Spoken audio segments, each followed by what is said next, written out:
back to That Dad Guy. It's August 19th, 2023, and it's part 80 of That Dad Guy Answers. And what's That Dad Guy Answers? Well, every Saturday I answer your questions. You have the opportunity of leaving me a question in the Saturday video before, and then I'll answer it the next Saturday.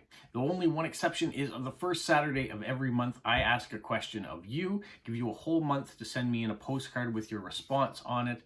My address is in the description of each video, so it's easy to find how to send something to me.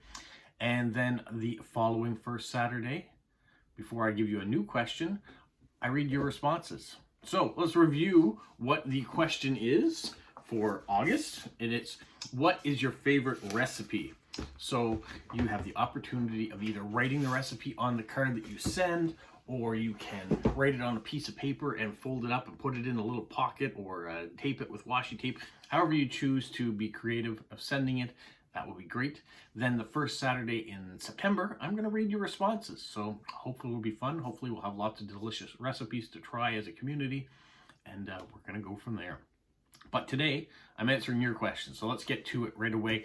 If you like these style videos, please subscribe, like, leave me positive comments, and share it with other people who you know may enjoy it as well. Okay, the first question comes from Amber in Missouri, and she said, what is the coolest thing you've gotten in an envelope from Postcrossing?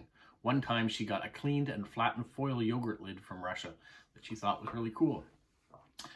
Thinking back on it, I haven't really gotten too many envelopes from official Postcrossing. Most of my postcards come as is, postcards with stamps on them.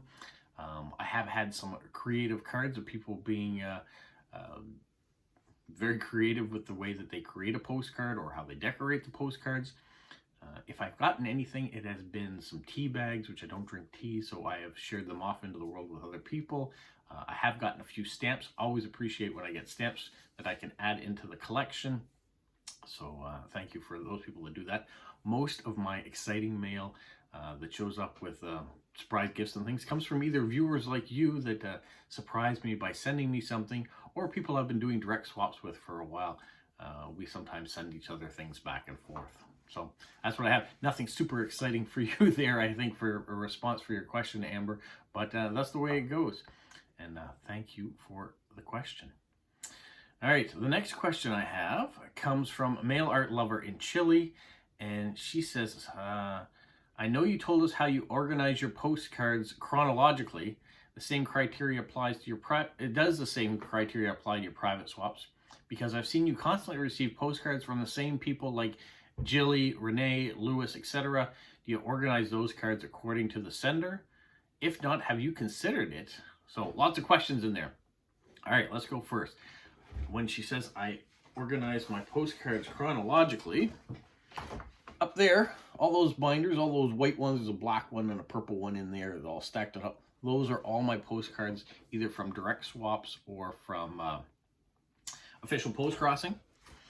So they go in binders like this. I have pages in them, so I can see the front and the back of the card. I won't show you the back of the card because there's addresses on there, and I don't want to expose anything that may not want to get exposed. And so I put them in these folders so I can see the front and the back of the cards, and I number them as they come in. Now that's how I started this journey. I am at the point now where I'm reconsidering what I'm doing. I know Caroline in France, she organizes hers by country. She puts them in boxes, bins, like maybe bins like this here, right there, and is able to sort them by country, but they're not in any plastic folders or anything. The difficulty with that is you don't always get a 5x7, a 4x6 card. So if you get some wonderful person that sends you a card like this, it is not going to fit into a box of a 5x7. So what do you do with that? So I've been kind of considering what to do with that. It is expensive to do binders. Now I've been recycling a lot of binders that I've had here before that I've used either for work or the kids have had through school. So that's been free. The plastic inserts like these I get off of Amazon. They're not cheap, but they are durable. They protect the cards. But yeah, they get expensive. You're just doing lots and lots of cards. Like I seem to be getting lots of cards and I want to protect them. So have I considered sorting them by the sender? I haven't, I have considered sorting them by country though, so it would kind of put all the sender stuff together. So for example, if I had a folder for the UK, I could have a section that I could say is Jilly B or Michelle or Bex or whoever has sent me cards from the UK. I could put them all together that way. That would be kind of nice. Then if I was ever to look at doing a video about a certain country, I would have them really close at hand. Like right now, I have them chronologically. I don't know when people have sent them. So I'm thinking that's probably not the best idea is to do it that way. I think maybe Caroline is right, and she has, 17 years of post-crossing experience to draw on. So she is, she may be on the right track, that they need to be sorted by country. It's just a matter of how do I do that? And do I keep them in binders, or do I start putting them in boxes so I can leaf through them quicker? Then I wouldn't have the expense of buying those inserts, but then I would have to be buying boxes that would fit all sorts of cards. I don't know. Give me your suggestions. How are you guys doing it? Especially those of you who have been post-crossing for a while and doing direct swaps. How do you store your cards so they're safe, easy accessible, and organized? I did a video on how people organize in the past, and there was a variety of ways that people do it, and I showed my way. My way, I think, is going to have to change, though. I've got about 440 official cards have come in the 2+ years I've been post-crossing, but I've got 1,400 direct swaps maybe in that period too. There's a lot of cards, and a lot of people have been generous to send me cards over and over again. I could have some amazing stacks of things, and then maybe do videos just on a certain individual if they would be willing to let me do such a thing. Well, who knows? Lots to think about. And so thank you so much, Mail Art Lover, for all those great questions. All right, my next question comes from Steven, and he says, what's with the hedgehog? I know they're adorable, I love them, but you being Canadian, I thought you would have maybe had a beaver. Mind you, every other Canadian would choose a beaver, so at least you're original. Well, I appreciate that. What's with the hedgehog? Well, it's because I have a pet hedgehog. That's the only reason that hedgehogs show up on my feed or show up in the videos. If you watch to the end of every one of my videos, you'll see Polo, our pet hedgehog. He's an African hedgehog. He is just over 2 years old now. So where he was kind of a unique pet, or at least a unique pet for here, I thought I kind of would feature him and show him, and he just kind of been adopted by the community to be a part of this channel. So there's Polo. We put him in a mug, and then I had this wonderful subscriber do this artwork up for me and send it back, so it is now prominent on my desk. Anytime someone sends things, Shara, again in British Columbia, she has done Adventures of Polos, where she's been sending cards of maybe Polo traveling around the world and what he'd be up to.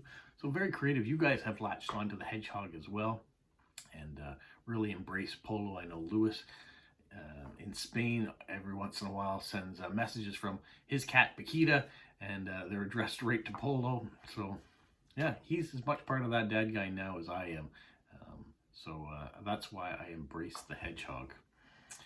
All right, those are all the questions I have coming in this week. I did have one statement from Basil that says every fortnight you should be doing a cooking show and maybe bringing in a guest. I don't know if I'm ready to do that. That's a lot more time commitment on what I have, but who knows? Anything is possible, and I love food and love cooking, so maybe these recipes that come in, I might be doing an episode where I cook one of the recipes, and you get to see what it's all about. If that's something that maybe you guys would be interested in, who knows? Float me some comments on it and let me know. All right, that is all that I have this week for That Dad Guy Answers. So remember, if you want to participate in the monthly question, what is your favorite recipe? Just check in the description. You can find my address there, and you can send me off a postcard with your favorite recipe, which maybe at one point in time will get featured in a Cooking with That Dad Guy. Possibilities are endless. I am willing to do different videos, as you have seen. So a cooking one, maybe there's a cooking one out there too. For now, that is all I've got. You guys have a great weekend or week or whatever time of the year you happen to be seeing this video. If you're current and you watch them every day, enjoy the rest of your weekend and have a magical week. What, Polo? You say like, subscribe, share, and tell all your friends? Who's a good boy? Who's a good boy?